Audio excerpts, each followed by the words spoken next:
Hello everyone, I'm making a video to commemorate this exhausting but hopefully worthwhile occasion, which is finally upgrading the courtyard.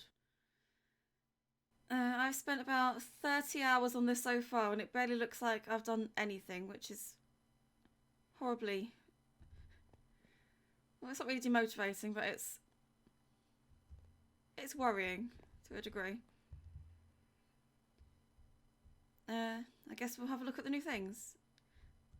These are the new textures I made to do the courtyard. Actually, let me explain what was the problem here. Oh, okay, good. Yeah, well, that's the problem to start with.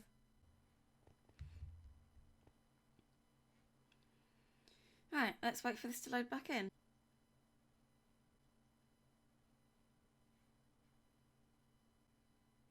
Okay, that'll do.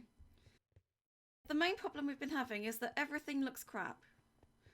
And I know there's so many people that see this building and think, oh god, that's amazing and all that kind of thing, but it's...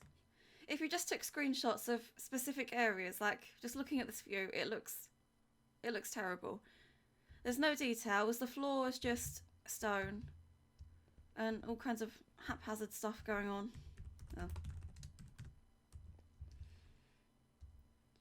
There's no columns, there's no windows. And that really doesn't help when I need to create stuff for the social media side of things, or just to generally show people. I feel like it's really dragging the whole thing down, so... I had the bright idea of sprucing up the courtyard.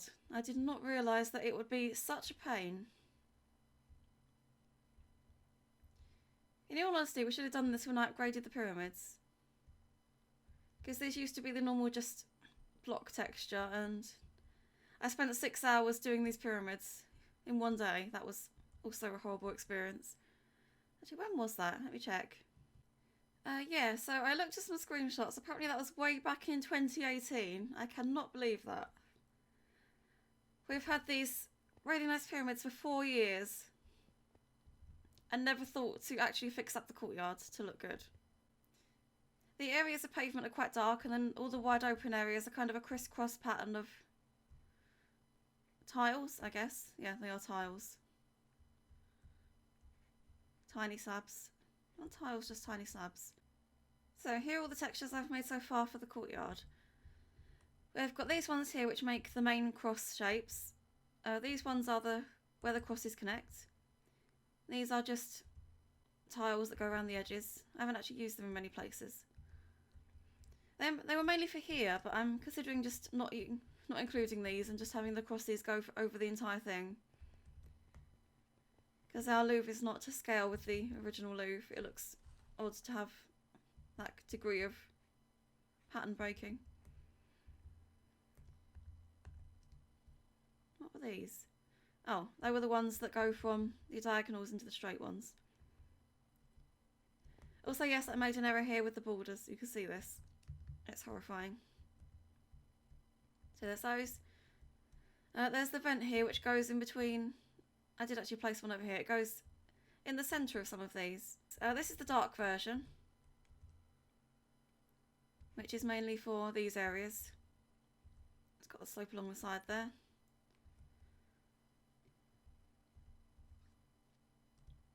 And these are the solid blocks that are not carpenter's overlays.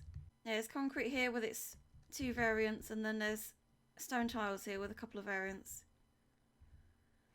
These are not the final textures, these are just placeholders for textures which will hopefully look a tad more realistic in the final thing, but these took me enough. They took me about 2 days of 6 hours to work these out, because I basically worked them out one at a time. I'm not smart enough to do or to see immediately what I needed, so I'm sure I made it harder than it's meant to be, but it worked. We've got this far, so I'm fine with that. And once this entire courtyard is done and I found out I don't need any more additional pieces and everything works, then I will work on making the textures a slight bit better. So that's good. I found out one that I did need, which is I can make one that smooths out the inner join of this to the sandstone or limestone, whatever it is. So that'll be good. There'll be no more weird squares in there, which will look nice.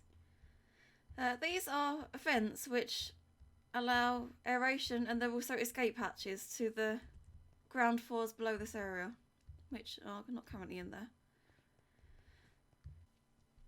I think I might leave the actual functionality to Zach, but apart from that, these are going to be all carpenter's blocks with a custom texture. And the ones that have red corners are fixed in place, but the ones that have green are where they open up to allow people to exit. The good thing about these is that these are the hard outer limits to the basement area under this courtyard. So once we have kind of these dug out under here, then that's going to be the hard outer edge for anything that's going on in the basement. What I found out when I was researching is that this diamond pattern actually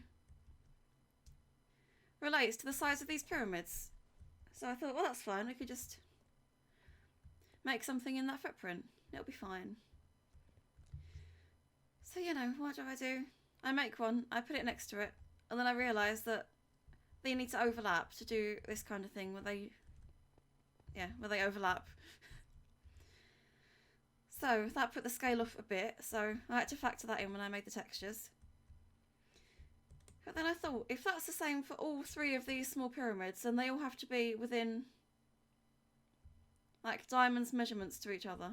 So this one had a bit of a movement where it could move towards this pyramid or away from it. Like a couple of blocks in either direction didn't really matter, because it's just in a long hallway anyway, on the underneath. Now the same for these ones over here. These couldn't move east or west, but they could move north or south this way by a couple of blocks, and it wouldn't make too much of a difference. So here we come to the next thing. At the corners of this main fountain pyramid unit, namely these ones. Oh my god. My poor internet connection. I guess we're doing this video on low view distance.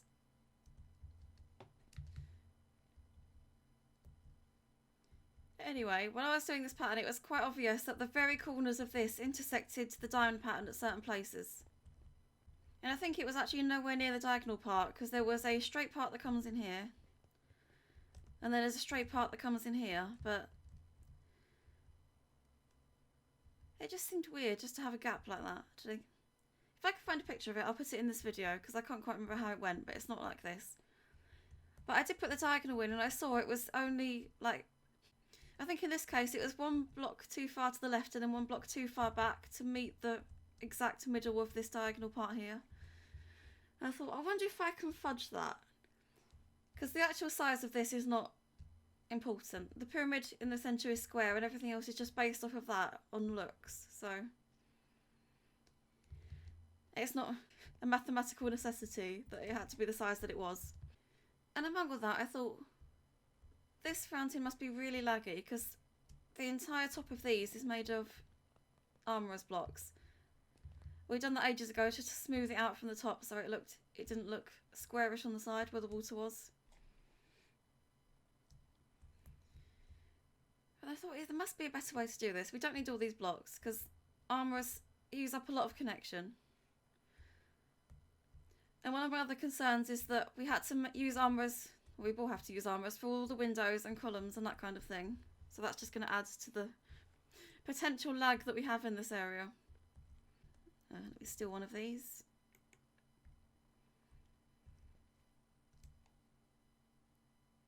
Now if we have this type of carpenter's wedge slope and shove it there, it both fills in the gap on the top and then also smooths out the line along the bottom.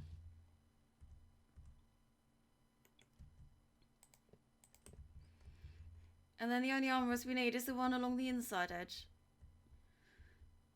I thought I could easily make a texture for these carpenter's blocks that matches, well, and make a texture for these armourers that matches so closely you will not even be able to tell that there's any difference. So that's good. And if I did that on all of these fountains here, I would be removing a grand total of 1,062 armourer's blocks from this very central area, and that is just ridiculous. I don't know why we thought it was a good idea to do that in the first place, but there we go. we live and learn, and we also suffer from internet issues, so there's that. I've done one half of the fountains, but not only did I have to shrink them from the outside, I also had to move this diagonal a bit further into where the water is to keep the width of this walkway the same. So that takes absolutely forever. So I need to do that for this one and this one over here. I still need to make textures for the inside of these and for these. What else do I need to do? Apart from the mass copying and pasting of this diamond pattern all over the entire thing, I need to add concrete walkways along the edge of this, and then around in a circle, and using the carpenter's edging for that so it looks smooth. And then hopefully once we've done all that, I can, oh Christ, yeah, fix this, fix all the holes, which are actually just, these are light vents to the rooms below, but I'll have to put those back in afterwards and actually fill them in this time so they work.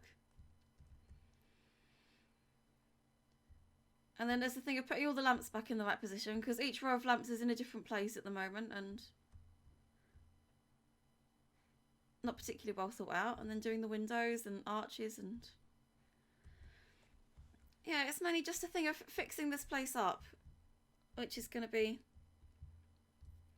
it's going to have a massive effect on how the thing looks in its entirety. I can't imagine this build will be done anytime soon, but we are getting there. I'll give you a sneak peek of what's been going on while we're here. Oh, I also really hope I can use those textures and stuff for this courtyard. Speaking of, oh, watch me turn this up and disconnect again.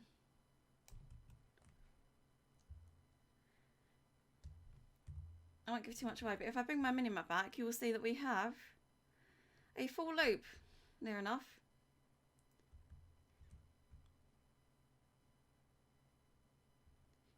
There's actual rooms with actual furnishing and actual ceilings and roofs and God knows what else. It's amazing.